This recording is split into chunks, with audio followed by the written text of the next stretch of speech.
Jadi gimana teman-teman? Masih grogi ngobrol di depan kamera? Jangan khawatir. Banyak di sini yang masih seperti itu. Masih grogi, kaku, dan tidak terlihat natural.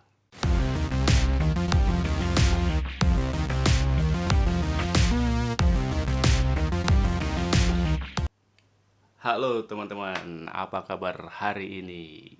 Welcome back to my channel. Tempat kita ngumpul, ngobrol, dan belajar bersama. Jadi gimana teman-teman? Masih grogi bicara di depan kamera? Atau masih agak kaku? Tenang. Kita di sini masih sama-sama baru, sama-sama pemula. Jadi gua temenin kalian belajar bersama, kita hilangkan rasa grogi itu. Kita belajar mengekspresikan diri supaya tidak kaku di kamera. Biasanya tuh kalau grogi dan kaku di depan kamera tuh biasanya orang yang suka ngapalin skrip. Jadi skripnya bukannya dipahami tapi diapalin kata per kata. Jadi pas dia on air, kameranya on, dia lupa deh tuh kata yang kesekian, terus ngeblank. Jadi ulang lagi, take lagi, ulang lagi, take lagi. Jadi sebenarnya skrip itu memang perlu dipahami teman-teman, tapi nggak harus dihafalin kata per kata. Itu yang bisa membuat teman-teman kemungkinan jadi lupa kata-katanya, terus jadi ngeblank. Nah, mau loncat ke poin berikutnya, teman-teman lupa karena teman-teman ngapalinnya kata per kata atau paragraf per paragraf gitu. Itu kemungkinan yang bikin grogi di depan kamera. Teman-teman sebenarnya pahami aja poin-poin yang teman-teman tulis di skrip itu. Jadi bisa dijabarin dan dibuat paragraf. Jadi intinya sih, kan intinya lagi hari ini. Kemarin udah sempet dikomplain tuh sama teman-teman gue di video pertama gue. Kebanyakan ngomong intinya. Jadi di sini juga ketahuan kan, evaluasi dari video-video teman-teman yang teman-teman buat. Teman-teman buat, teman edit. Pas diedit tuh kemarin belum belum ini juga belum sadar apa yang terjadi di situ. Ternyata setelah diupload di YouTube ada komennya tuh ting ting ting, intinya, oh iya, ternyata kemarin di video pertama mengulang kata intinya banyak juga. Ya dimaklumin aja ya teman-teman ya. Dan itu juga ada komplain dari temen, ekspresinya mana gitu. Ya sabar dong, ini juga baru video pertama, masa udah harus hasilnya bagus seperti itu kan, nggak mungkin juga ya, namanya juga kita latihan. Jadi dari situ kelihatan dari video-video kita tentang belajar di depan kamera, ngobrol di depan kamera, kelihatan dimana saat kita grogi gitu kan, kaku dan ekspresinya kurang. Nah itu bisa terlihat gitu. Jadi balik lagi ke poin pertama tadi, grogi karena teman-teman kemungkinan ngapalin skrip. Jadi skripnya diapalin kata per kata. Itu yang bisa membuat teman-teman lupa sesaat, sepersekian detik lupa poin yang mau disampaikan, jadi ngeblank dan grogi gitu. Yang kedua kemungkinan teman-teman ya lupa juga, teman-teman ngobrol di depan kamera ini kan agak canggung, nggak nyaman. Padahal sebenarnya kamera ini harus teman-teman anggap sebagai teman gitu. Jadi seperti ngobrol di warung kopi bersama teman Anda ya. Teman-teman harus menganggap kamera ini bagian dari teman gitu. Jadi ngobrolnya ya relax aja kayak di warung kopi gitu. Jadi ada connectingnya gitu terhadap apa yang mau disampaikan. Jadi nggak terlihat kaku dan nggak ngebosinin juga ya kalau ngobrol terhadap benda mati. Tapi kalau teman-teman menganggap kamera ini sebagai temen, ya relax aja menyampaikan obrolan yang akan disampaikan gitu kan. Nah itu poin yang kedua tuh.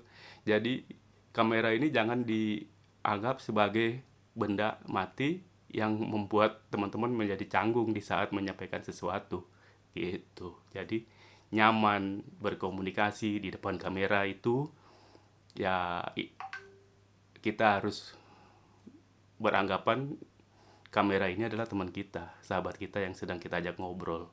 Apalagi ngobrolnya di warung kopi gitu kan, ceplas aja, menceng-cengan juga nggak apa-apa sebenarnya sih.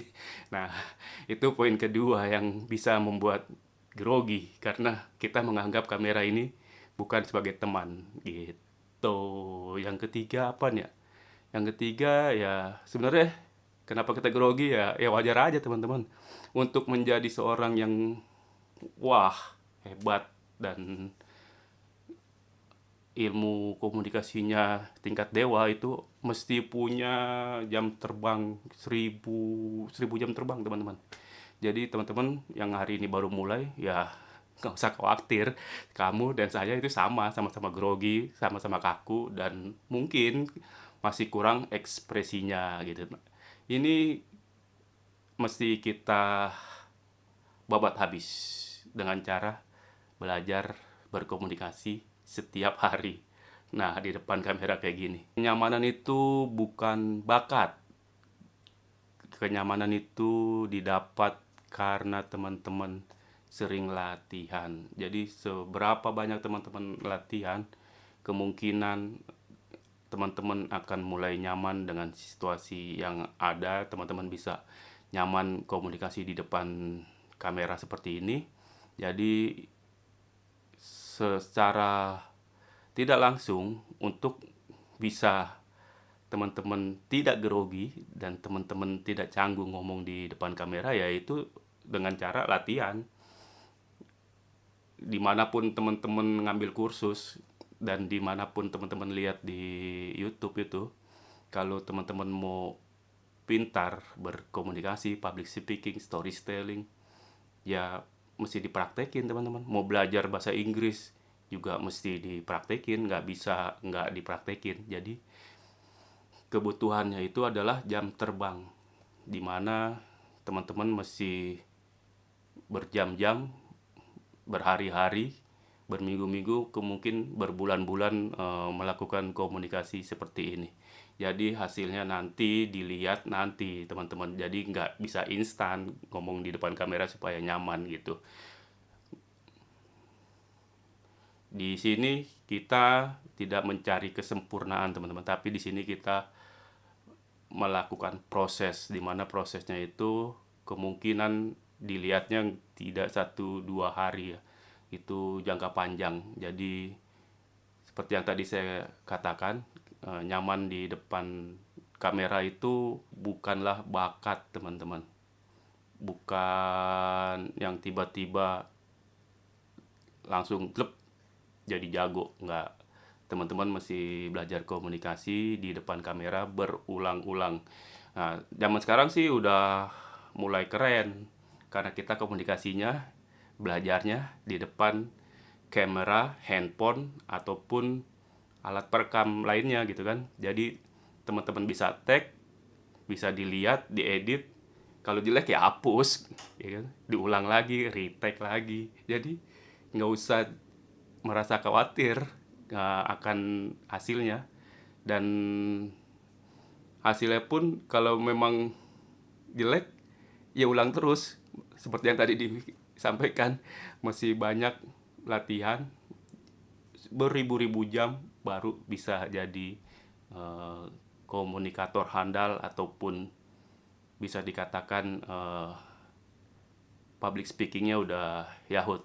Jadi teman-teman di era sekarang ini lebih lebih gampang mempelajarinya, lebih gampang latihannya dengan memakai handphone dan memakai kamera. Zaman dulu ya ini teman-teman, presenter-presenter TV yang kawakan gitu kan, kalau sedang berbagi cerita itu, mereka latihannya di depan cermin teman-teman. Coba teman-teman bayangin latihan di depan cermin, ngomong sama diri sendiri kan, lebih aneh daripada kita ngomong sama kamera.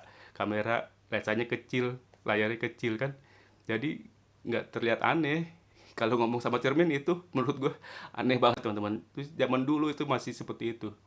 Tapi setelah mereka latihan di depan cermin, ya hasilnya bisa dilihat dan dinikmati. Mereka bisa menjadi presenter, mereka bisa jadi public speaking yang bagus gitu kan.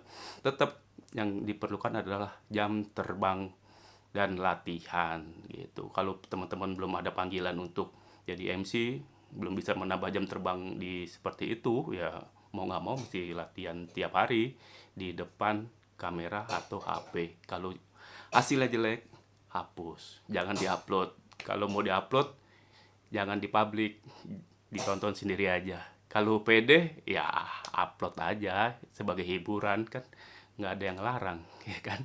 Nobody cares. Ya, jadi teman-teman cuek aja. Ini kan tentang diri teman-teman, bukan tentang diri orang lain. Jadi cuek aja, upload, share gitu. Jadi nanti dilihat setelah berbulan-bulan kemudian video yang pertama kali dibikin kelihatan anehnya kan, tapi nantinya setelah jago baru beh bisa ngomong di depan kamera lancar, nggak grogi, nyaman gitu teman-teman. Intinya teman-teman yang masih grogi sekarang, tenang aja, saya pun masih grogi, masih kaku, dan ya ekspresinya masih seperti ini karena ini adalah video kedua gua di dalam belajar ngobrol di depan kamera. Ya, nanti teman-teman buktikan sendiri setelah ratusan video yang teman-teman buat, setelah upload banyak video, setelah latihan dan jam terbangnya itu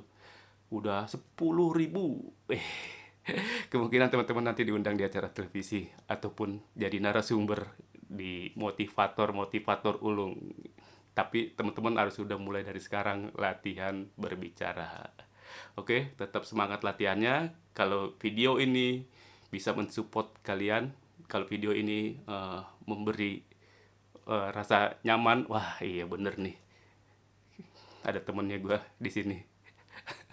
Nggak usah khawatir, gue pasti support. Jangan lupa di subscribe, di komen terutama biar bisa saling support. Oke, sampai sini dulu video kali ini. Ketemu lagi video ketiga besok atau lusa.